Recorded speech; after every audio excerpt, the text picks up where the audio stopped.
नमस्कार।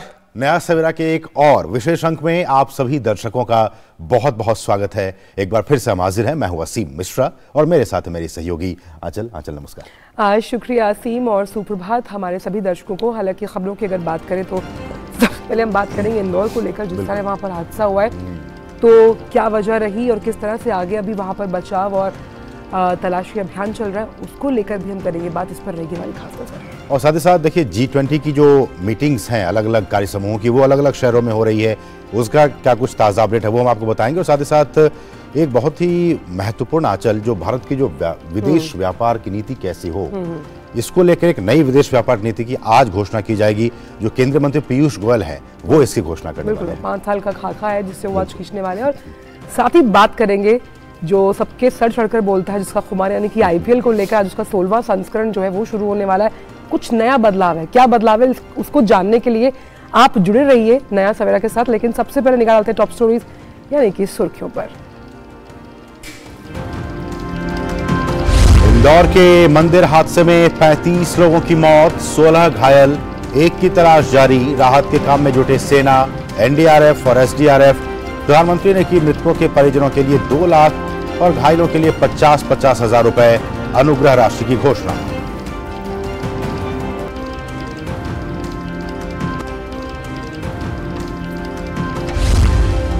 केंद्रीय मंत्री पीयूष गोयल भारत की नई विदेश व्यापार नीति की करेंगे घोषणा।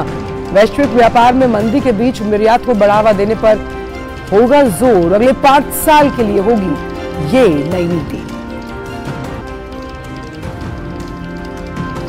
G20 देशों के बीच बैठकों का दौर जारी। गांधीनगर में आपदा जोखिम कार्य समूह की बैठक का आज दूसरा दिन। चंडीगढ़ में कृषि और केरल के कुमारकोम में वैश्विक चुनौतियों पर हो रही है सदस्य देशों के बीच चर्चा।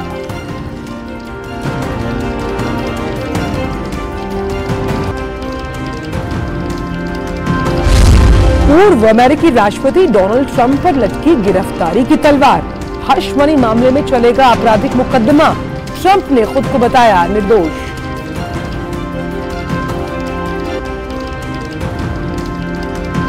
IPL के 16वें संस्करण की आज से होगी शुरुआत। 10 टीमों के बीच 52 दिनों तक चलने वाली लीग में 74 मैच के बाद 28 मई को होगा विजेता का फैसला। आज गुजरात टाइटंस और चेन्नई सुपर किंग्स के बीच मुकाबला।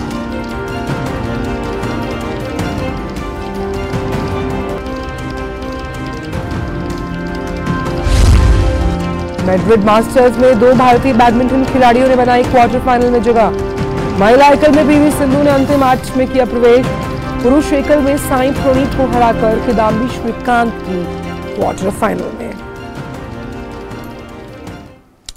तो ये थी अब तक की तमाम अहम सुर्खियां और इन्हीं सुर्खियों पर डालते हैं विस्तार से नजर। और बात करते हैं सबसे पहले मध्य प्रदेश के हादसे को लेकर। तो मध्य प्रदेश के इंदौर में बेलेश्वर महादेव झूलेलाल मंदिर की बावड़ी की छत गिरने की वजह से अब जो मरने वालों की संख्या है वो बढ़कर 35 हो गई, जबकि 16 घायलों का अस्पताल में इलाज चल रहा है। इसके अलावा एक व्यक्ति अब भी लापता है। मौके पर बचाव अभियान लगातार चल रहा है। इसके लिए महू से सेना की एक टीम आई है जिसमें 75 जवान शामिल हैं, जो NDRF और SDRF के साथ खोज और बचाव अभियान में जुटे हुए हैं। प्रशासनिक अधिकारियों का मानना है कि कुआं बहुत पुराना था और गहरा, जिस कारण बचाव कार्य समय ले रहा है और लगातार पानी आ रहा है जिसे निकालने की कोशिश की जा रही है। इस बीच सरकार ने हादसे की जांच के आदेश दे दिए।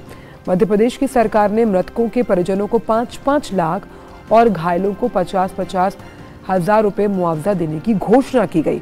इधर प्रधानमंत्री नरेंद्र मोदी ने भी हादसे में मारे गए मृतकों के परिजनों को प्रधानमंत्री राष्ट्रीय राहत कोष से 2-2 लाख रुपए और घायलों को 50-50 हजार रुपए की अनुग्रह राशि देने की घोषणा की है।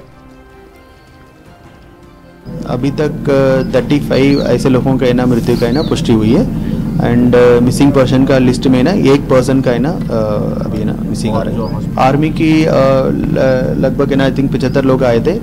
NDRF की टीम के अभी ना लोग थे, SDRF की टीम पे थे 15 है ना 50 और 75 इस प्रकार के 140 के आसपास लोगों ने पूरा रेस्क्यू ऑपरेशन चलाया। और ये बहुत पुराना है ना कुआं है, उसमें ना काफ़ी है ना सिल्ट भी है, काफ़ी सारा मटेरियल्स भी जैसे कि ना कुआं है ना कवर्ड था, उसमें कंस्ट्रक्शन मटेरियल से लेकर फर्शी पत्थर से लेकर सब कुछ है ना अंदर गिरा हुआ था, उसके बीच में ना रेस्क्यू ऑपरेशंस करना पड़ता। तो कहने का मतलब बहुत ही मुश्किल रहा, चूंकि उसमें सिल्ट भी कह रहे हैं वहाँ के अधिकारी। हमारे साथ हमारे सहयोगी दीपक इस वक्त ताज़ा अपडेट के साथ मौजूद हैं। दीपक, जैसा कि हम बता रहे हैं कि उसमें हालांकि 35 लोगों की मौत हो चुकी है, लेकिन एक व्यक्ति अभी भी लापता है। रेस्क्यू ऑपरेशन अभी भी चल रहा है? बिल्कुल असीम, रेस्क्यू ऑपरेशन अभी भी जारी है और जिस तरीके से उस बावड़ी को खाली कराने की जो बात सबसे ज्यादा महत्वपूर्ण थी, क्योंकि उससे जो पानी बार बार जो है पानी उसमें रिस रहा है और लगातार पानी को निकालने की कोशिश की जा रही है, जिससे कि और किसी तरीके का अगर वहां पर कोई व्यक्ति है या जो भी चीजें हैं उनको बाहर निकाला जा सके। इस तरीके से अगर देखें तो अभी रेस्क्यू ऑपरेशन जारी है। कुछ देर और रेस्क्यू ऑपरेशन चलने के बाद पुष्टि होगी कि क्या हानियां हुई हैं और कितना पूरा मामला रहा है। जिस तरीके से अभी कलेक्टर ने जो जानकारी दी है, 35 व्यक्तियों की जो मौत हुई है, काफी दुखद ये घटना जो है कल हुई है। और सबसे महत्वपूर्ण अगर देखा जाए तो इतने साल पुराना, लगभग 200 साल पुरानी ये बावड़ी थी और 1968 में इस बावड़ी को बंद कर दिया गया था। उसके बाद अगर इस बावड़ी के बारे में कोई जानकारी प्रशासन को नहीं थी तो ये काफी ज्यादा चौंकाने वाली बात है, क्योंकि जितनी बावड़ियां लिस्टेड होती हैं किसी शहर में, इस बारे में जानकारी नहीं दी गई थी प्रशासन को, तो ये काफी अहम है। साथ ही दीपक, अगर हम इसको न्यायिक लिहाज से देखें तो जिस तरह से मंदिर का निर्माण बावड़ी के पास किया गया, क्या ये सही है? पहला सवाल। दूसरा कि मंदिर प्रशासन ये बात जानता होगा कि कल जिस तरह से रामनवमी है और श्रद्धालु आएंगे, भक्तों का तांता लगेगा, क्या पुख्ता तैयारी की थी मंदिर प्रशासन ने खासतौर पर भीड़ को संभालने के लिए कि कोई भी अप्रिय घटना ना हो? तरीके से इस पूरे मामले को देखा जाए तो कहीं ना कहीं इस मामले में लापरवाही साफ नजर आ रही है, चाहे वो मंदिर प्रशासन की तरफ से हो, चाहे जिस बावड़ी का, क्योंकि वो निजी बावड़ी थी तो जो व्यक्ति है उसकी जो बावड़ी थी उसकी तरफ से जो लापरवाही की गई है, कहीं ना कहीं साफ नजर आ रहा है। वरना इतना बड़ा हादसा, क्योंकि लगातार वहां सालों से पूजा अर्चना होती आ रही थी, उसके बाद कल जिस तरीके से ये हादसा हुआ है काफी वो हो जाता है, क्योंकि इतने सारे लोगों का। और सबसे महत्वपूर्ण बात यह है कि सुबह से पूजा अर्चना चल रही थी और जब पूर्णाहुति यानी कि हवन के बाद पूर्णाहुति का जो समय आया, उसी समय पर यह हादसा, क्योंकि जो प्रत्यक्षदर्शियों से हमारी बात हुई है, प्रत्यक्षदर्शियों का कहना है कि बिल्कुल अंत समय चल रहा था और पूजा समाप्त होने वाली थी, उस समय पर यह हादसा होना काफी वो हो जाता है। न्यायिक जांच की बात की गई है, पूरी बातें सामने निकल कर आएंगी और जिस तरीके से जिसकी भी इसमें जिम्मेदारी तय होगी, कहीं ना कहीं ये सामने निकल कर आएगा। प्रशासन की ओर से भी लापरवाही कहीं ना कहीं मानी जाए, इसके अलावा जो व्यक्ति हैं या मंदिर प्रशासन है उनकी भी लापरवाही इस पर साफ नजर आ रही है। अच्छा दीपक, चूंकि जो खबर ये आई और हमने बाइट भी सुनाया कि उसमें पानी निकालने का काम चल रहा है, लेकिन पानी रिस भी रहा है अंदर से, ये कितनी चुनौती पेश कर रहा है जो रेस्क्यू ऑपरेशन में जो लगे हुए हैं सेना के जवान, एसडीआरएफ, एनडीआरएफ, उनके लिए कितनी चुनौती पेश कर रहा है? कल शाम से ही जब इस बात का फैसला लिया गया कि बावड़ी से पानी अब बाहर निकाला जाएगा, जितने लोगों को सुरक्षित निकाला जा सकता था उन लोगों को निकाल लिया गया था, तब से ही ये काम चल रहा था। लगभग जो है 20 से 22 फीट जो पानी है वो था उसमें, और लेकिन जब पंप के माध्यम से उसे निकाला गया तो लगातार पानी जो है, क्योंकि बहुत पुरानी बावड़ी है और लगातार उसमें पानी बना रहता था, तो उसको निकालने की जो चुनौती है वो रात भर सेना के सामने काफी ज्यादा रही है, क्योंकि विशेष तौर पर सेना को इसलिए बुलाया गया था कि उन्हें इस तरीके से जो रेस्क्यूज है उनकी एक जानकारी होती है, किस तरीके से करना है, किस तरीके से क्या टेक्निक्स रखनी है, तो बहुत ज्यादा चुनौती भरा रहा है। और अभी भी जो पानी है वो रिस रहा है, लेकिन अब जो अंतिम समय है, क्योंकि रेस्क्यू का कुछ देर में निकलकर सामने आएगा क्या पूरा किस तरीके का यह हादसा कैसे हुआ है और क्या सारी चीजें हैं। और साथ ही क्योंकि लगातार इसमें न्यायिक जांच की बात सामने ली जा रही है कि भाई प्रशासन जिम्मेदार है या फिर मंदिर प्रशासन, लेकिन मेरा आपसे सवाल यहाँ पर यह भी है कि जिन परिजनों ने अपनों को खोया है, अगर आपकी उनसे बात हुई है और जो घायल है उनकी क्या स्थिति है, किस तरह से, अब क्योंकि राज्य की जिम्मेदारी बेहद अहम है कि अनुग्रह राशि तो पहुंचा दी गई है, लेकिन किस तरह से उनका इलाज किया जा रहा है आगे?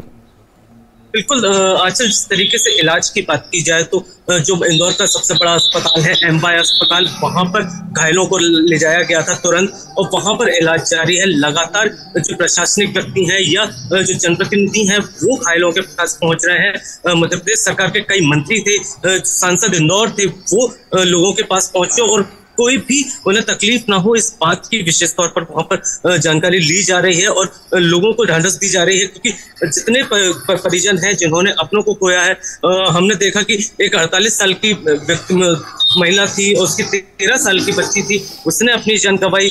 एक 68 साल की महिला थी, वो उनका पोता उन्हें छोड़कर वहां पर गया था मंदिर में और उसके बाद वो लौट नहीं पाई। तो इस तरीके की ये जो हृदय विदारक जो दृश्य वहां पर सामने आए थे वो काफी ज्यादा वो करने वाले थे। दूसरी चीज, जब लोग हैं, ये जो प्रशासनिक अधिकारी है, जनप्रतिनिधि हैं, वो लोगों के पास पहुंच रहे हैं और उन्हें किसी तरीके की तकलीफ ना हो, इस बात की पूरी नजर रखी जा रही है। खुद मुख्यमंत्री शिवराज सिंह चौहान लगातार मॉनिटर कर रहे हैं कि लोगों की जो इलाज है वो बेहतर तरीके से हो सके, कितना भी खर्चा आए उस चीज को उन्होंने स्पष्ट कर दिया है कि सभी को अच्छा इलाज मिले जिससे कि वो जल्द से जल्द स्वस्थ हो सके। जी चलिए, तो उम्मीद करते हैं कि ये रेस्क्यू ऑपरेशन जल्द पूरा होगा और जो लापता भी है एक शख्स वो जल्द मिलेगा और तमाम जो घायल है उनके प्रति हमारी भी संवेदनाएं और वो जल्द ठीक हो जाए। बहुत बहुत शुक्रिया दीपक इन तमाम जानकारियों को हमसे साझा करने के लिए, क्योंकि इसमें बहुत अहम सवाल ये है कि जब इस तरह के निर्माण होते हैं तो क्या उन्हें कोई इंजीनियर देखता है? क्योंकि जो मैं पढ़ पा रही थी अभी असीम, उसमें यह है कि ये कोई पटेल नगर का इलाका है, वहां एक बागीचा है, बहुत पुराना बागीचा है, बहुत पुरानी बावड़ी है मंदिर के और कुएं के ऊपर बनी हुई है। तो जब इसका निर्माण टंकी का कराया गया, यही जब निर्माण हुए तो किसी ने देखा या नहीं देखा, या कोई देखने सुनने वाला था या नहीं? एक तो ये भी है, दूसरा कि क्राउड मैनेजमेंट बहुत है। पता है कि रामनवमी के दिन बहुत से लोग आएंगे और खासकर इस एरिया में आपको नो मैंस जोन घोषित कर देना चाहिए कि हो सकता है कि ये टूट जाएगा, लोग इसमें चले जाएंगे। इसको पहले से ही इसको बाउंड्री आपको कर देना चाहिए था, लेकिन इसमें वही है कि मंदिर प्रशासन की लापरवाही है कि आपने भक्तों को, श्रद्धालुओं को वहां तक आने दिया और जिसकी वजह से हादसा हो गया। क्राउड मैनेजमेंट की ये एक भूल है। खैर, बढ़ेंगे आगे और बात करेंगे अब विदेश व्यापार नीति की। अगले 5 साल के लिए भारत की विदेश व्यापार नीति क्या होगी, आज इसका खाका सबके सामने आ जाएगा। 2023 से 2028 तक के लिए विदेश नीति की घोषणा वाणिज्य और उद्योग मंत्री पीयूष गोयल करेंगे। वैश्विक व्यापार की धीमी पड़ती रफ्तार के बीच निर्यात बढ़ाने के इरादे से देखें तो नई नीति में कई अहम बदलाव देखने को मिल सकते हैं। मौजूदा विदेश व्यापार नीति आज यानी 31 मार्च 2023 तक प्रभावी रहेगी। पिछले 5 साल की नीति की अवधि मार्च 2020 में खत्म हो गई थी। हालांकि कोविड के प्रकोप और लॉकडाउन की वजह से इसे बार बार विस्तार दिया गया। आखिरी बार सितंबर 2022 में 31 मार्च 2023 तक के लिए इसे बढ़ाया गया था। कहा जा रहा है कि नई विदेश व्यापार नीति में विश्व व्यापार संगठन के अनुरूप निर्यात संवर्धन के उपाय भी हो सकते हैं।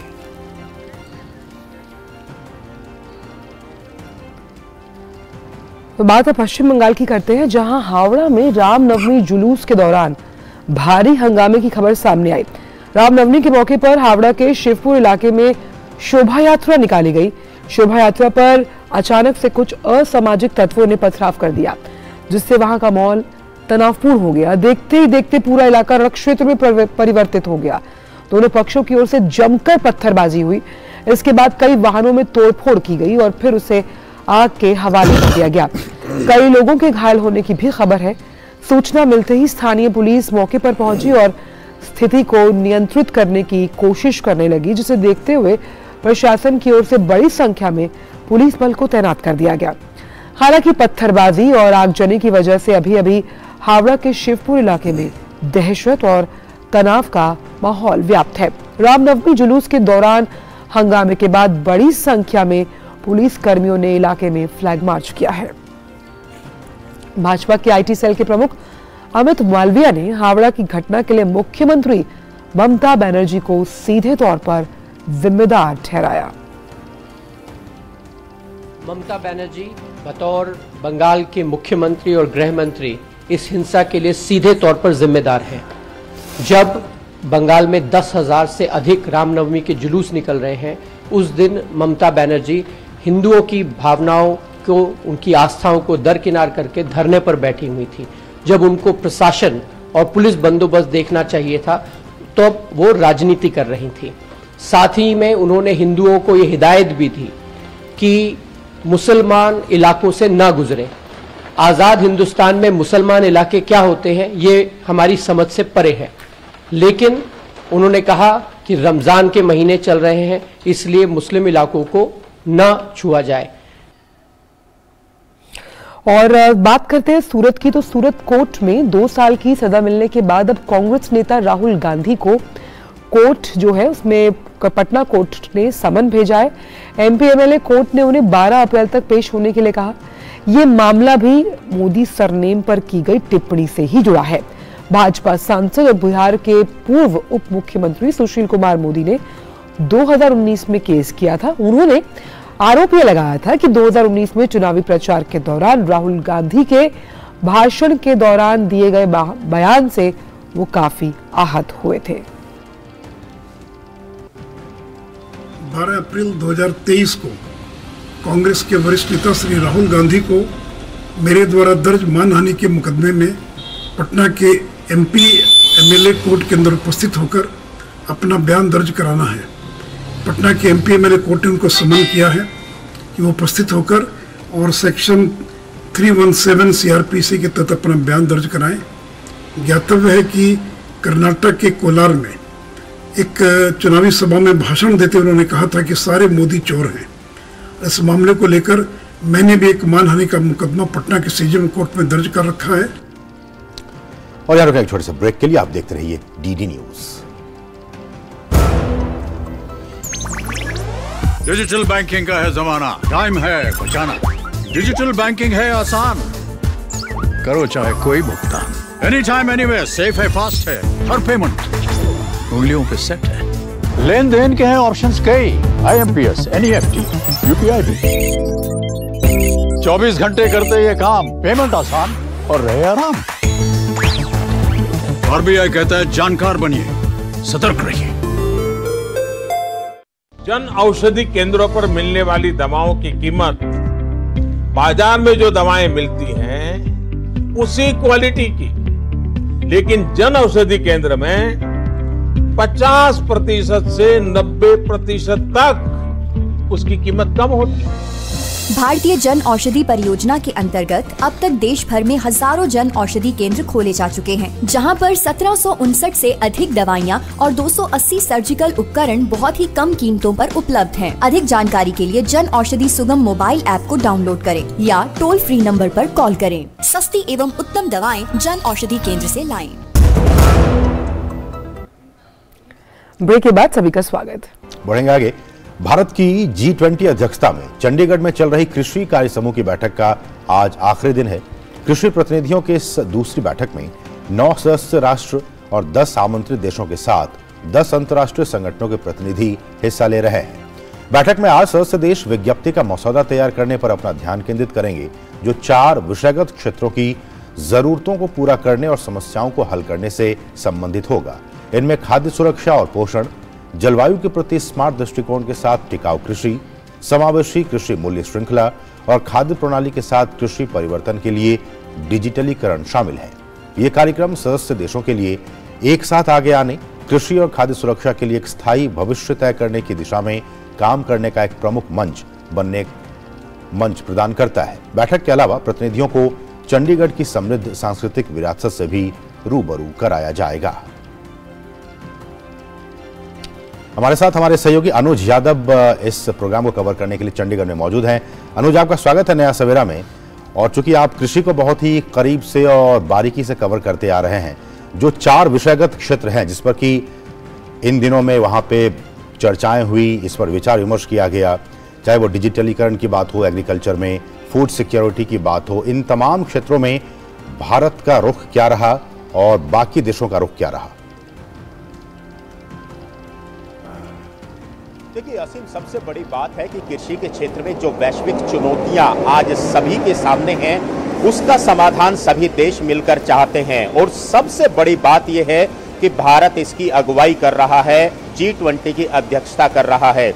पिछले मैं 2 दिनों की बात करूं तो निश्चित तौर पर जिस तरीके से खाद्यान्न सुरक्षा को लेकर एक बड़ी चुनौती आज पूरे विश्व के सामने है, उससे भविष्य में कैसे निपटा जाए, जिस तरीके से क्लाइमेट चेंज का एक तरीके से प्रभाव पूरे देशों पर पड़ रहा है, फसलों पर, कृषि के ऊपर पड़ रहा है, उससे किस तरीके से निपटा जा सकता है। और तीसरी सबसे बड़ी बात पोषण, क्योंकि आज हम इस बात को देख रहे हैं कि खाद्यान्न की तरफ तो लगातार कई देशों का ध्यान है कि उसके उत्पादन को बढ़ाया जाए, लेकिन पोषण को भी बढ़ाना, ये भारत ने इसकी सबसे बड़ी शुरुआत की है। और सभी जितने भी 19 देश इसमें शामिल हुए हैं G20 की इस बैठक में चंडीगढ़ में, 10 आमंत्रित देश हैं और 10 अंतर्राष्ट्रीय संगठन है, वहां पर मिलकर 2 दिन का जो बैठक हुई है उसका आज एक मसौदा तैयार किया जाएगा। और आज तीसरे दिन की बात करूं तो प्राकृतिक खेती को लेकर जो कृषि मंत्रालय में सचिव हैं वो इसका एक प्रेजेंटेशन सभी देशों के सामने रखेंगे कि बाकी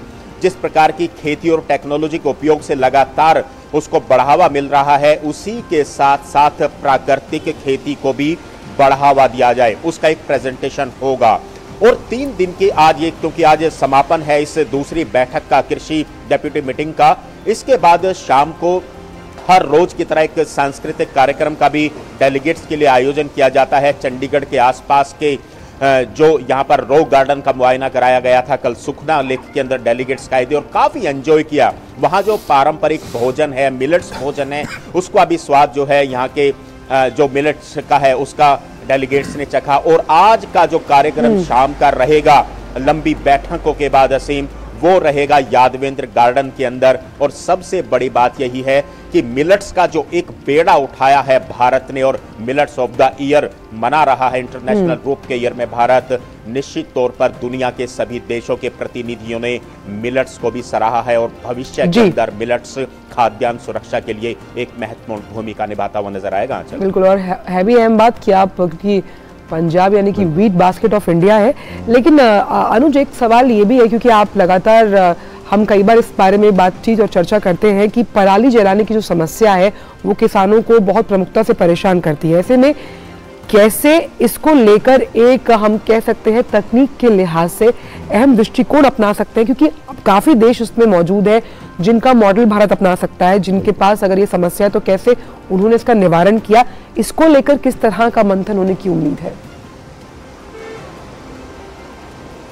देखिए, बहुत सही सवाल आपने पूछा और यही एक सबसे बड़ा मकसद है आंचल इस बैठक का कि भारत दूसरे देशों को कृषि के क्षेत्र में क्या कुछ दे सकता है और भारत दूसरे देशों से क्या ले सकता है, चाहे हम टेक्नोलॉजी की बात करें, डिजिटलीकरण की बात करें, या फिर जो प्रदूषण या पर्यावरण के सामने जो चुनौतियां हैं, प्रदूषण जैसी समस्याएं हैं, उनको किस तरीके से दूर किया जा सकता है। ये सारे विचार विमर्श और मंथन जो है इस बैठक के अंदर लगातार हुए हैं। लेकिन क्या कुछ आउटकम निकल कर आएगा, क्योंकि अभी तीसरी बैठक बनारस में होगी कृषि की और चौथी बैठक हैदराबाद में होगी आने वाले समय में, और जो चौथी बैठक होगी वो मंत्रियों की बैठक होगी। सभी देशों के जो कृषि मंत्री होंगे उसमें बैठेंगे और फाइनल करेंगे कि किस तरीके से भारत ने ये सुझाव दिए हैं, दूसरे देशों को सुझाव भारत जो है उसको लेगा और उस पे एक रोड मैप बनाया जाएगा आने वाले वर्षों के लिए कि किस तरीके से उस पर काम किया जाए। निश्चित तौर पर ये एक बड़ी समस्या है जो हम उत्तर भारत के इलाकों में देखते हैं, पराली जैसी समस्याएं से प्रदूषण भी फैलता है। तो कुल मिलाकर क्लाइमेट चेंज हो, पर्यावरण की बात हो, खाद्यान्न सुरक्षा की बात हो, डिजिटलीकरण की बात हो, या खेती से तकनीक को जोड़ने की बात हो, तकनीक को कृषि से जोड़ने की बात हो, इन सभी बातों को लेकर अब एक मसौदा निश्चित तौर पर सभी जितने भी G20 देश हैं वो एक मसौदा तैयार करेंगे। आंचल, चलिए, बहुत बहुत शुक्रिया। तो बहुत ही महत्वपूर्ण ये बैठक और इसके क्या कुछ आउटकम निकल कर सामने आते हैं और उसका इम्पैक्ट भारत पर और बाकी देशों पर क्या कुछ पड़ता है, वो देखने वाली बात। बिल्कुल, और G20 से जुड़ी बैठकों का जब हम जिक्र कर रहे हैं तो बात डिजास्टर मैनेजमेंट की भी करते हैं। तो भारत की G20 अध्यक्षता के तहत आपदा जोखिम कार्य समूह की बैठक गुजरात के गांधीनगर में चल रही है। इसका आज दूसरा दिन है। 3 दिन की बैठक में G20 सदस्य देशों, आमंत्रित देशों और विभिन्न अंतर्राष्ट्रीय और क्षेत्रीय संगठनों के 80 से ज्यादा प्रतिनिधि भाग ले रहे हैं। बैठक में 5 प्राथमिकता वाले क्षेत्रों की पहचान की गई, जिसमें सभी के लिए एक प्रारंभिक चेतावनी और आपदा जोखिम को कम करने के लिए जरूरी वित्तीय सहायता शामिल है। पहले दिन बैठक में G20 ने सभी प्रयासों के लिए पूर्व चेतावनी व्यवस्था के बारे में बातचीत की। दरअसल 2022 में संयुक्त राष्ट्र और मौसम विज्ञान संगठन ने संयुक्त रूप से सभी प्रयासों के लिए पूर्व चेतावनी व्यवस्था की घोषणा की थी। इसके तहत 2027 तक विश्व के हर परिवार के लिए इस तरह की व्यवस्था दिए जाने का लक्ष्य रखा गया। खास बात यह है कि भारत ने भी 2025 तक सभी के लिए पूर्व चेतावनी व्यवस्था स्थापित करने के लिए कदम उठाए। इस बैठक में भारतीय प्रतिनिधि के रूप में मौसम विभाग के महानिदेशक डॉक्टर मृत्युंजय महापात्रा मौजूद थे। ये बैठक वैश्विक समुदाय को एक साथ लाने और आपदा से होने वाली तबाही के खिलाफ मजबूत कदम उठाने के लिए एक मंच प्रदान कर रही है।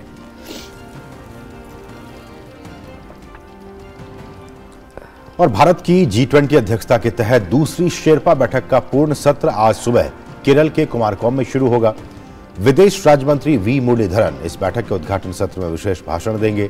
बैठक में तकनीकी परिवर्तन, त्वरित समावेशी और लचीला विकास, महिलाओं के नेतृत्व वाले विकास और द्विपक्षीय बैठकों पर विभिन्न सत्रों में विचार विमर्श किया जाएगा। इसके साथ ही डिजिटल अर्थव्यवस्था, स्वास्थ्य, पर्यटन, कृषि और रोजगार समेत अन्य विषयों से संबंधित कार्य समूह की बैठकें भी आयोजित की जाएंगी। इस 4 दिवसीय बैठक में 9 आमंत्रित देश और विभिन्न अंतर्राष्ट्रीय और क्षेत्रीय संगठनों के 120 से अधिक प्रतिनिधि हिस्सा ले रहे हैं। भारत के G20 शेरपा अमिताभ कांत बैठक का नेतृत्व कर रहे हैं। बैठक में वैश्विक चिंता के कई अहम मुद्दों को शामिल किया गया है, जिसमें शेरपा ट्रैक के भीतर 13 कार्यकारी समूहों के तहत किए जा रहे कार्य शामिल हैं। बैठक के अलावा प्रतिनिधियों को केरल की समृद्ध सांस्कृतिक विरासत से भी रूबरू कराया जाएगा।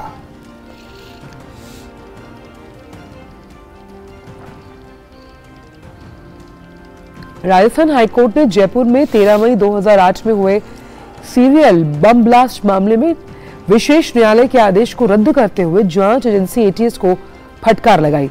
हाईकोर्ट ने कहा कि जांच ATS ने मामले को संवेदनहीन तरीके से लिया और जांच एजेंसी अपने कर्तव्य पालन में असफल रही है। अदालत ने यह भी कहा कि ATS के अफसरों ने न केवल जांच में ढिलाई बरती बल्कि पूरी कार्रवाई त्रुटिपूर्ण और घटिया रही। राजस्थान हाईकोर्ट ने जयपुर में 13 मई 2008 में हुए सीरियल बम ब्लास्ट मामले में विशेष न्यायालय के उस आदेश को रद्द कर दिया जिसमें 4 आरोपियों को फांसी की सजा सुनाई गई थी। इसके साथ ही अदालत ने एक आरोपी को घटना के समय नाबालिग मानते हुए उसके प्रकरण को सुनवाई के लिए किशोर न्यायालय में भेज दिया। हाईकोर्ट की खंडपीठ ने यह आदेश आरोपियों की अपीलों और राज्य सरकार के डेथ रेफरेंस पर सुनवाई करते हुए दिया। न्यायालय के इस आदेश पर पुलिस महानिदेशक उमेश मिश्रा ने कहा कि सीरियल बम धमाकों को लेकर आए निर्णय पर कानूनी राय ली जाएगी और उस आधार पर कार्रवाई भी की जाएगी। खास बात यह है कि ATS की जांच में लापरवाही पर खुद कांग्रेस पार्टी नेता सचिन पायलट भी नाराज हैं। जिनकी मौतें हुई हैं घरों में, उनको भी तो हमें जवाब देना पड़ेगा ना। कई बार तो ऐसा होता है कि हमें आरोपी मिलते नहीं हैं जो ऐसे जिन्होंने अपराध करते हैं। जब मिल जाते हैं, लोअर कोर्ट से सजा हो जाती है, तो हमारी जिम्मेदारी बनती है कि इसको लॉजिकल कंक्लूजन तक लेकर जाएं। मुझे लगता है तुरंत प्रभाव से सरकार को उसमें अपील दायर करनी चाहिए और दोबारा से नए सिरे से इन्वेस्टिगेट करके जो डॉक्यूमेंट्स हैं, सबूत हैं, एविडेंस है, उस सबको इकट्ठा कर न्याय मिले लोगों को। अगर न्यायपालिका के साथ न्याय नहीं दिला पा रहे हैं तो कहीं ना कहीं तो कमी होती है, तो उस कमी को पूरा करना पड़ेगा और कौन इसके लिए जिम्मेदार हैं इसकी भी जांच होनी चाहिए।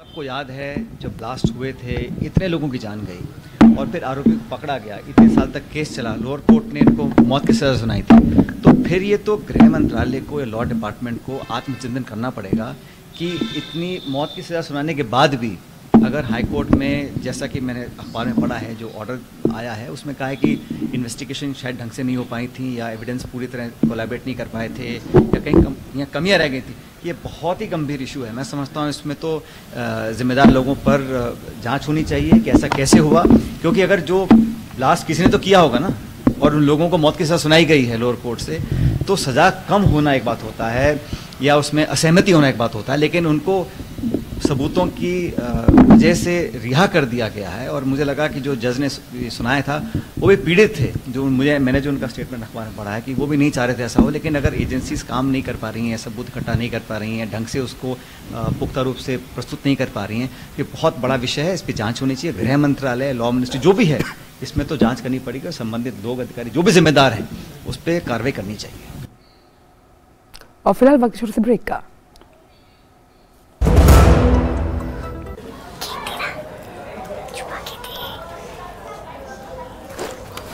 कितनी बार समझाया बच्चा पार्टी, हाथ धोकर करो अपनी party. Hand wash reminder by hand ambassador Sachin Tendulkar का हाथ, सेवलॉन स्वस्थ इंडिया मिशन।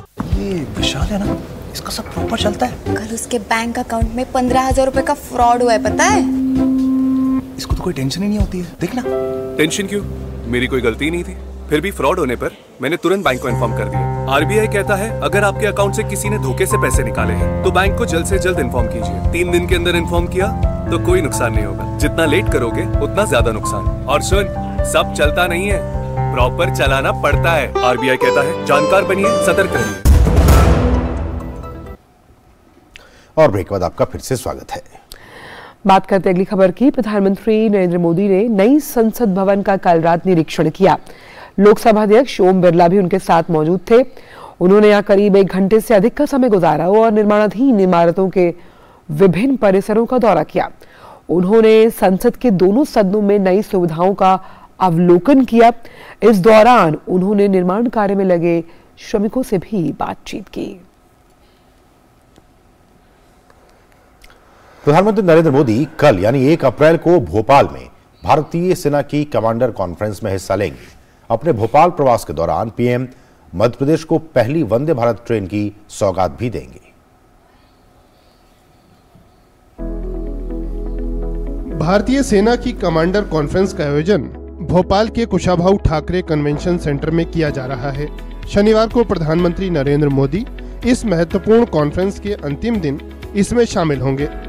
कॉन्फ्रेंस की गंभीरता का अंदाजा इस बात से लगाया जा सकता है कि अंतिम दिन प्रधानमंत्री करीब 5 घंटे तक इस कॉन्फ्रेंस में मौजूद रहेंगे। इतना ही नहीं, इस कॉन्फ्रेंस में रक्षा मंत्री राजनाथ सिंह के अलावा तीनों सेनाओं के प्रमुख और चीफ ऑफ डिफेंस स्टाफ भाग ले रहे हैं।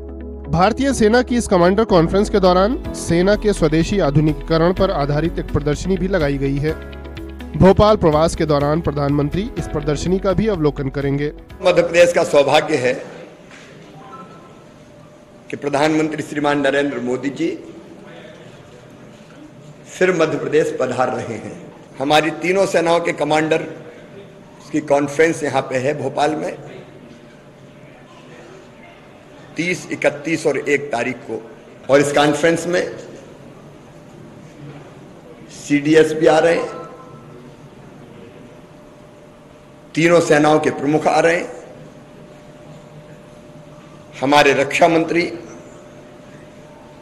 श्रीमान राजनाथ सिंह जी भी पधार रहे हैं। शनिवार को सेना की इस कमांडर कॉन्फ्रेंस के समापन के बाद प्रधानमंत्री नरेंद्र मोदी देश के पहले PPP मोड पर बने वर्ल्ड क्लास रेलवे स्टेशन यानी भोपाल के रानी कमलापति रेलवे स्टेशन से मध्य प्रदेश की पहली high speed train Vande Bharat को हरी झंडी भी दिखाएंगे। अत्याधुनिक सुविधाओं से लैस ये वंदे भारत ट्रेन रानी कमलापति रेलवे स्टेशन से नई दिल्ली तक चलेगी। ये स्वदेशी वंदे भारत एक्सप्रेस ट्रेन भोपाल से नई दिल्ली तक 708 किलोमीटर का सफर शताब्दी और राजधानी ट्रेनों से भी कम समय यानी लगभग 7 घंटे 45 मिनट में पूरा कर लेगी।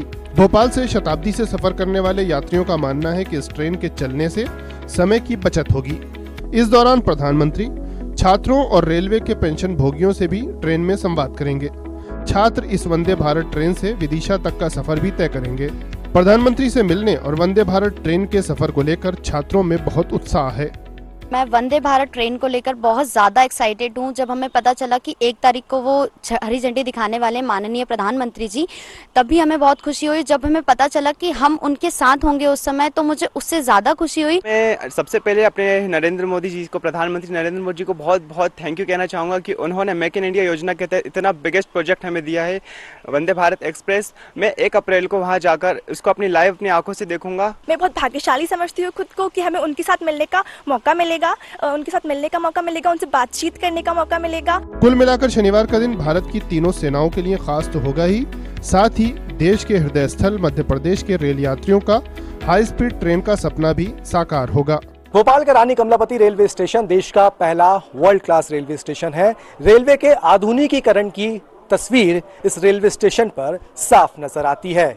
प्रधानमंत्री नरेंद्र मोदी ने ही करीब 16 महीने पहले इस स्टेशन को देश की जनता को समर्पित किया था और अब शनिवार को जब प्रधानमंत्री इस स्टेशन पर देश की सबसे तेज चलने वाली ट्रेन वंदे भारत को हरी झंडी दिखाएंगे तो इस स्टेशन की शान में एक सितारा और जुड़ जाएगा। कैमरामैन बलदेव मिश्रा के साथ आदित्य श्रीवास्तव, DD न्यूज भोपाल। और अब बात मौसम के मिजाज को लेकर। पश्चिमी विक्षोभ के असर से उत्तर भारत के कई क्षेत्रों में मौसम ने फिर अपना रंग बदल लिया। कल शाम से दिल्ली NCR समेत तमाम हिस्सों में रुक रुक कर बारिश हो रही है। दिल्ली NCR में भी मौसम सुहावना हो गया और तापमान में खासी गिरावट आ गई। इससे अलग राजधानी के कई इलाकों में पानी जमा हो गया। पूर्वी दिल्ली के कुछ इलाकों में ओले गिरने की भी खबर है। मौसम विभाग ने आज के लिए बारिश को अगर माने तो ऑरेंज अलर्ट जारी किया है।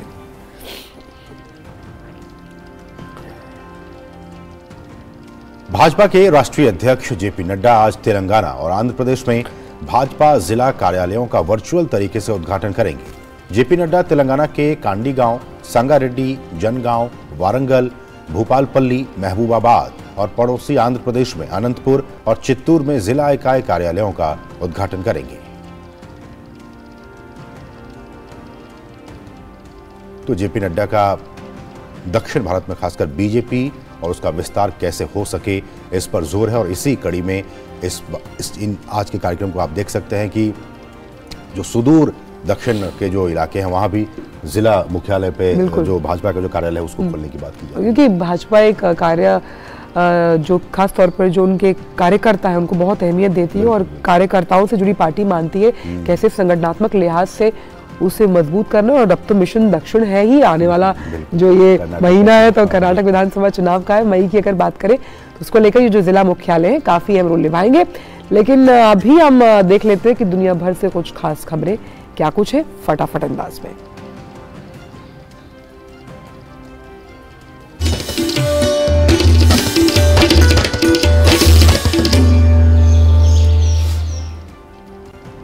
अमेरिका के पूर्व राष्ट्रपति डोनाल्ड ट्रंप की मुश्किलें लगातार बढ़ती जा रही हैं। दरअसल adult film star stormy Daniels को भुगतान के मामले में अब उन पर मुकदमा चलेगा। वहीं डोनाल्ड ट्रंप आपराधिक मुकदमे का सामना करने वाले अमेरिका के पहले पूर्व राष्ट्रपति बन गए हैं, लेकिन आरोपों को सार्वजनिक नहीं किया गया है। स्टॉर्मी का आरोप है कि ट्रंप ने नेवादा में एक सेलिब्रिटी गोल्फ टूर्नामेंट के दौरान उन्हें अपने होटल रूम में बुलाया था। ट्रंप ने स्टॉर्मी को टीवी स्टार बनाने का वादा किया था। हालांकि ट्रंप का कहना है कि उन्होंने कुछ भी गलत नहीं किया है। डोनाल्ड ट्रंप दावा करते रहे कि उनके प्रतिद्वंद्वी उन्हें रोकने के लिए फर्जी मामलों का सहारा ले रहे हैं। बात पोलैंड की, जहां के लॉर्ड्स में बुखारेस्ट 9 शिखर सम्मेलन का आयोजन हो रहा है, जिसमें नाटो के पूर्व भाग के देशों के विदेश मंत्री हिस्सा लेंगे। इस पर पोलैंड के विदेश मंत्रालय ने एक बयान में कहा कि बैठक मध्य और पूर्वी यूरोप में सुरक्षा पर केंद्रित होगी। बुखारेस्ट 9 शिखर सम्मेलन पोलैंड और रोमानिया के राष्ट्रपतियों की एक संयुक्त पहल है जो नेटो के पूर्वी भाग पर 9 देशों बुल्गारिया, चेक गणराज्य, Estonia, Lithuania, Latvia, Poland, Romania, Slovakia और हंगरी को एक साझा मंच प्रदान करता है।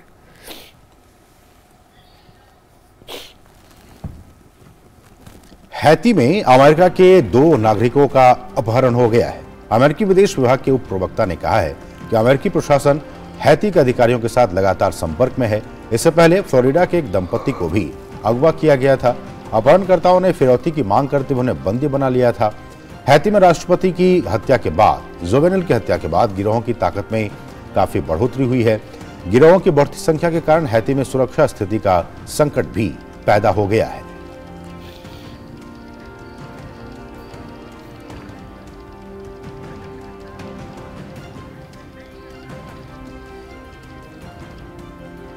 और खबरें खेल जगत से।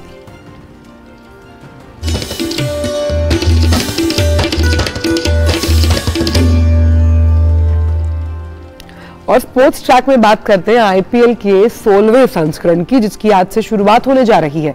उद्घाटन समारोह अहमदाबाद में मोटेरा स्थित दुनिया के सबसे बड़े cricket stadium Narendra Modi stadium में आयोजित होगा। 2018 के बाद ऐसा पहली बार है जब आईपीएल टूर्नामेंट का उद्घाटन समारोह आयोजित किया जाएगा। लीग का पहला मुकाबला गत विजेता गुजरात टाइटंस और चेन्नई सुपर किंग्स के बीच। गुजरात टाइटंस टीम की कप्तान पिछले सीजन की तरह इस बार हार्दिक पांड्या होंगे। वहीं चेन्नई सुपर किंग्स टीम की कप्तानी का जिम्मा महेंद्र सिंह धोनी संभालेंगे। और इसी बड़ी खबर पर बात करने के लिए हमारे साथ हमारे खेल संवाददाता मुकेश शुक्ला जुड़ गए हैं। मुकेश, सुप्रभात आपको। तो अगर हम बात करें स्पीड और रोमांच, तो आईपीएल ये दोनों ही पर्याय हैं उनको पूरा करता है, लेकिन इस बार कुछ अलग होने वाला है जहां होम एंड अवे की ये सीरीज है। इसके बारे में हमारे दर्शकों को जरूर बताइए।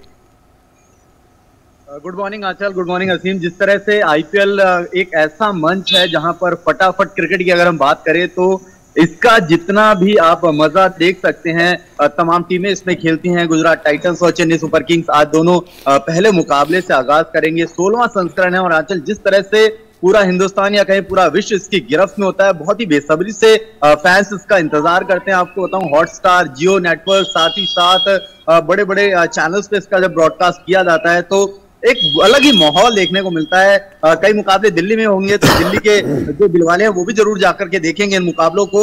जिस तरह से महेंद्र सिंह धोनी चेपॉक स्टेडियम में गए, उनका प्रैक्टिस सेशन पूरा जैम पैक था। इतनी बड़ी उनकी शख्सियत है। After retirement from all international format के बाद आईपीएल में वो खेल रहे हैं लगातार, पहले संस्करण से अभी तक ऐसी लोकप्रियता है। और इस बार हार्दिक पांड्या जो पिछली बार के डिफेंडिंग चैंपियन थे, गुजरात टाइटंस के कप्तान हैं, वो इस बार मुकाबले में होंगे और पहले ही होम ग्राउंड में वो खेलेंगे। तो एक अलग माहौल है। और आईपीएल जिस तरह से खेला जाता है, जिस तरह से उसका होम और अवे फॉर्मेट सेट किया गया है, आप पहला मैच अपने होम ग्राउंड पे खेलेंगे, दूसरा अवे ग्राउंड पे खेलेंगे, ट्रैवल्स होता है, लॉजिस्टिक होता है, साथ ही साथ टीम्स के जो तमाम विश्व के जो नामचीन खिलाड़ी हैं वो इसमें आकर के खेलते हैं। और कई ऐसे हिडन टैलेंट्स निकल करके आंचल इससे आते हैं और भारत के लिए खेलते हैं। कई ऐसे खिलाड़ी आपको देखने को मिले हैं जो आईपीएल की देन है और उन्होंने आकर के इंटरनेशनल एरेनास में जिस तरह से मुकाबले खेले, भारत के लिए खेले। सूर्य कुमार यादव को देखिए जिस बेसब्री से वो खेलते हैं, श्रेयस अय्यर जिस तरह से खेलते हैं। तो बहुत सारे ऐसे खिलाड़ी हैं जो यहाँ से निकल करके आते हैं। निश्चित तौर पर बड़ा ही रोमांचक मुकाबला आज पहले दिन देखने को मिलेगा। डबल डैगर मुकाबले होंगे, दिन के 2 मुकाबले खेले जाएंगे, एक 3 बजे, एक शाम को 7 बजे। और सबकी निगाहें कहीं ना कहीं होंगी क्योंकि आज से शुरुआत हो रही है इस पूरे मैच की। फटाफट क्रिकेट है, आईपीएल, तो सबकी नजरें बनी होंगी। बहुत बहुत शुक्रिया मुकेश, समय की कमी है। बहुत बहुत शुक्रिया आपका इन तमाम ताजा अपडेट्स को हम तक पहुंचाने के लिए। बढ़ेंगे आगे और बाकी खबरें देखते हैं फटाफट अंदाज में, खेल की खबरें। मैड्रिड मास्टर्स में 2 भारतीय बैडमिंटन खिलाड़ियों ने क्वार्टर फाइनल में स्थान बना लिया है। पुरुष एकल वर्ग में भारत के किदाम्बी श्रीकांत ने आसान जीत के साथ अंतिम 8 में प्रवेश किया। श्रीकांत ने अपने ही देश के साई प्रणीत को 21-15, 21-12 से शिकस्त दी। मैड्रिड मास्टर्स में महिला एकल वर्ग में पीवी सिंधु भी क्वार्टर फाइनल में पहुंचने में सफल रही हैं। 2 बार की ओलंपिक पदक विजेता पीवी सिंधु ने इंडोनेशिया की कुसुमा वरदानी को 21-14, 21-16 से शिकस्त दी। सिंधु इस साल पहली बार किसी टूर्नामेंट के अंतिम 8 में पहुंची हैं। शीर्ष वरीयता प्राप्त स्पेन के कार्लोस अल्कराज ने अपनी जीत के सिलसिले को जारी रखते हुए मियामी ओपन के सेमीफाइनल में प्रवेश कर लिया है। अल्कराज ने अमेरिका के टेलर फ्रिट्ज को सीधे सेट में 6-4, 6-2 से शिकस्त दी। शानदार फॉर्म में चल रहे रूस के डेनिल मेदवेदेव ने मियामी ओपन टेनिस के सेमीफाइनल में स्थान बना लिया है। चौथी वरीयता प्राप्त मेदवेदेव ने क्वार्टर फाइनल में अमेरिका के क्रिस्टोफर यूबैंक्स को सीधे सेट में 6-3, 7-5 से शिकस्त दी। और फिलहाल वक्त एक छोटे से ब्रेक का। जन औषधि केंद्रों पर मिलने वाली दवाओं की कीमत बाजार में जो दवाएं मिलती हैं उसी क्वालिटी की, लेकिन जन औषधि केंद्र में 50% से 90% तक उसकी कीमत कम होती है। भारतीय जन औषधि परियोजना के अंतर्गत अब तक देश भर में हजारों जन औषधि केंद्र खोले जा चुके हैं, जहां पर 1759 से अधिक दवाइयां और 280 सर्जिकल उपकरण बहुत ही कम कीमतों पर उपलब्ध हैं। अधिक जानकारी के लिए जन औषधि सुगम मोबाइल ऐप को डाउनलोड करें या टोल फ्री नंबर पर कॉल करें। सस्ती एवं उत्तम दवाएं जन औषधि केंद्र से लाएं। फूल वाला, केटरिंग वाला, बैंड वाला, ये लो भाई। बैंड बजेगी पापा, अगर गड़बड़ हुई तो गए पैसे। अरे नहीं रे, बैंक संभाल लेगा। कैसे? मैंने पॉजिटिव पे सिस्टम पे रजिस्टर किया है। बैंक को चेक्स और बेनिफिशियरीज की जानकारी दे दी है। बैंक चेक करेगा, जांच करेगा, डिटेल्स मैच नहीं तो क्लियरेंस नहीं। अच्छा, लाइए मुझे दीजिए। फोटो वाला, लाइट वाला, मंडप वाला। आरबीआई कहता है जानकार बनिए, सतर्क रहिए। बिल्कुल सही कह रहे हैं। ब्रेक के बाद सभी का स्वागत। बात करेंगे पद्म की। पद्म पुरस्कार की जमीनी स्तर पर अपने प्रयासों से सामाजिक बदलाव ला रहे देश के सामान्य जन, जिन्हें पद्म पुरस्कार प्रदान किया जा रहा है, ऐसे विशेष लोगों के बारे में हम और आप अक्सर कम ही जानते हैं। इनके जीवन संघर्षों को देशवासियों तक पहुंचा रही है डीडी न्यूज की हमारी विशेष श्रृंखला हमारे पद्म। आज हम आपको बता रहे हैं छत्तीसगढ़ी नाट्य नाच कलाकार डोमार सिंह कुंवर के बारे में, जिन्होंने सिर्फ 12 साल की उम्र से नाच विद्या शुरू की और छत्तीसगढ़ी हास्य गम्मत नाचा कला विधा को 47 सालों से जिंदा रखे हुए हैं।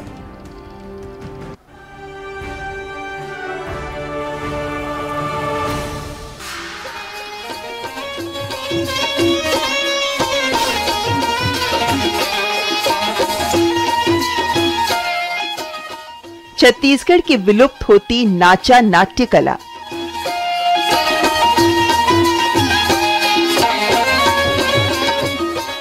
इससे जुड़े दिग्गज कलाकार हैं बालोद जिले के ग्राम लाटाबोड़ के रहने वाले डोमार सिंह कुंवर, जो 12 साल की उम्र से इस कला से जुड़े हैं।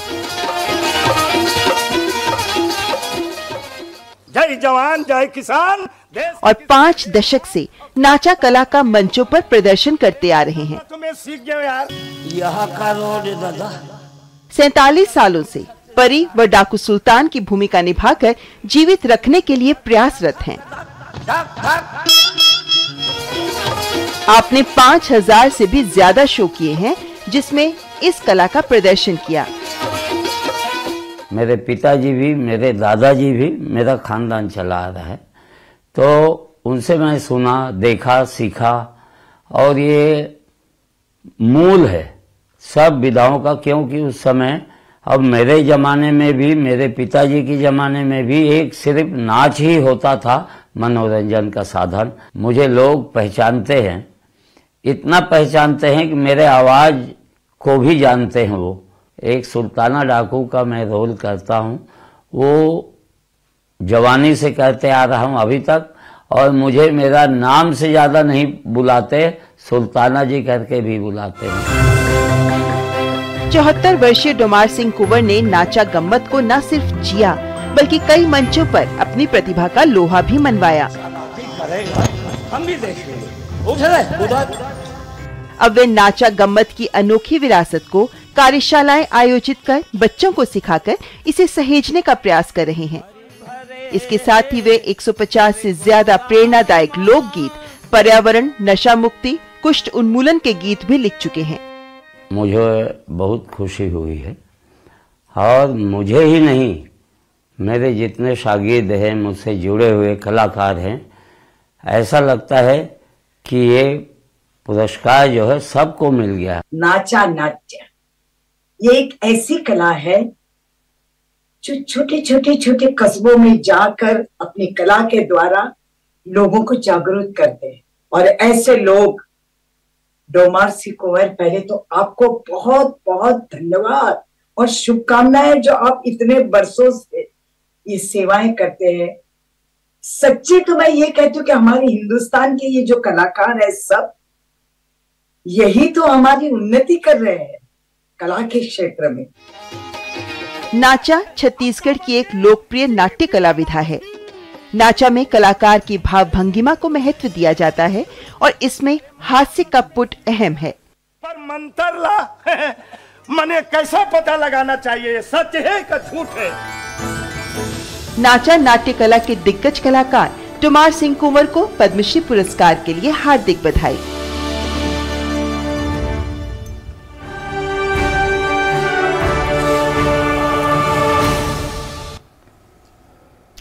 और अब बात मन की बात को लेकर। देश में आपातकाल के दौरान नागरिकों के अधिकारों को कुचल दिया गया था। आपातकाल लगाने वाले लोग शायद लंबे समय तक शासन करना चाहते थे, लेकिन उनके इस भ्रम को देश के नागरिकों ने तोड़कर रख दिया। 25 जून 2017 को प्रसारित मन की बात कार्यक्रम के एक एपिसोड में प्रधानमंत्री ने इस बात पर जोर दिया था कि लोकतंत्र के प्रति नित्य जागरूकता कितनी जरूरी होती है।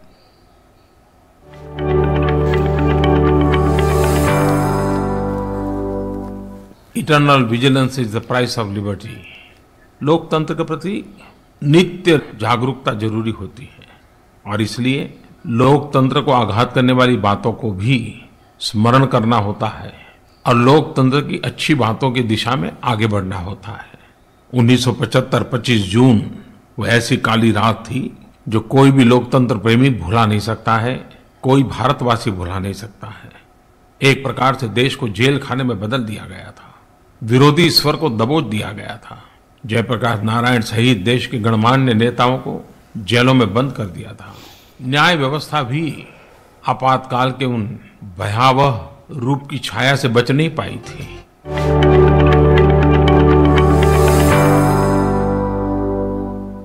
और अब कारोबार की बात फटाफट अंदाज में।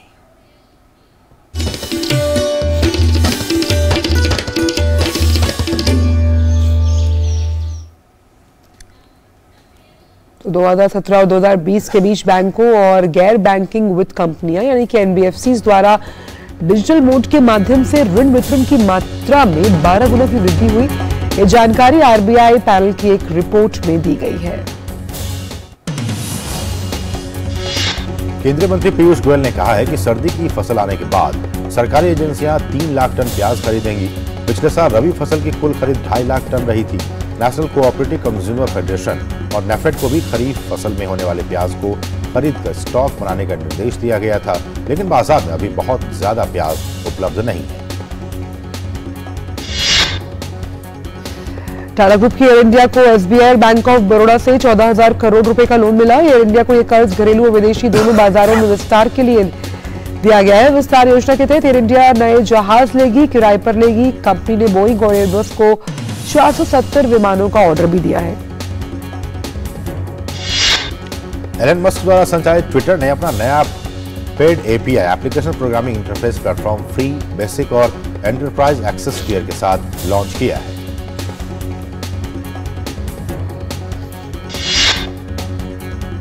और अब खबरें सिनेमा जगत से।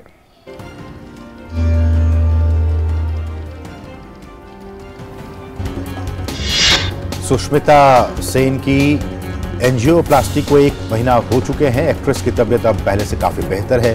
सुष्मिता सेन ने अपने इंस्टाग्राम अकाउंट से एक पोस्ट शेयर किया है जिसमें वो काफी फिट नजर आ रही हैं। अनुभव सिन्हा के डायरेक्शन में बनी राजकुमार राव और भूमि पेडनेकर स्टारर फिल्म भीड़ को ओपनिंग डे पर दर्शकों ने पूरी तरह से नकार दिया। भीड़ की बॉक्स ऑफिस पर रेंग कर कुल कमाई अब तक सिर्फ 2 करोड़ 25 लाख रुपए।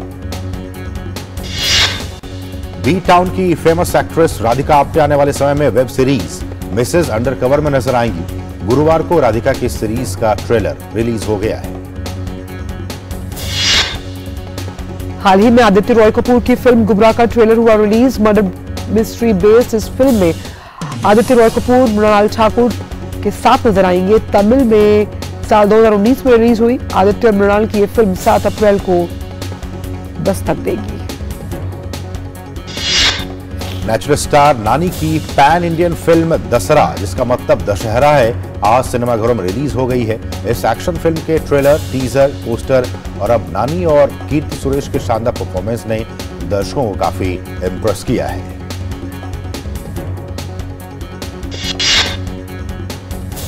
बढ़ेंगे आगे और बात करेंगे विश्व संस्कृति की।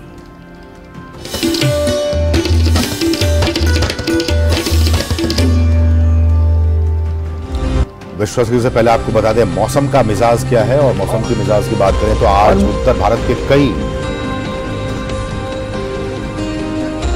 लेकिन ये कुछ हम आपको बता रहे हैं कि अधिकतम और न्यूनतम तापमान अलग अलग शहरों में क्या कुछ होने वाले हैं, उस पर निगाह डालें।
तो नया सवेरा के आज के अंक में बस इतना ही वक्त सोच रहा अब आपसे विदा लेने का।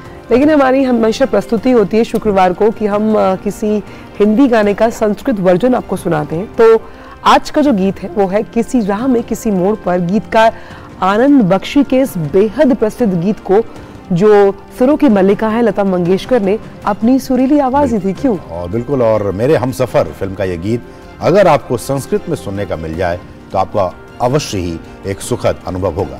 तो आइए फिर देर किस बात की, संस्कृत में बॉलीवुड के सदाबहार गीतों हमारी साप्ताहिक श्रृंखला में आज प्रस्तुत है डीडी न्यूज के संस्कृत कार्यक्रम वार्तावली के एल्बम से इसी गीत का संस्कृत संस्करण। आप इसका अनुभव लीजिए, आनंद उठाइए और हमें दीजिए अनुमति। नमस्कार। नमस्कार।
रूपं चुते प्रेम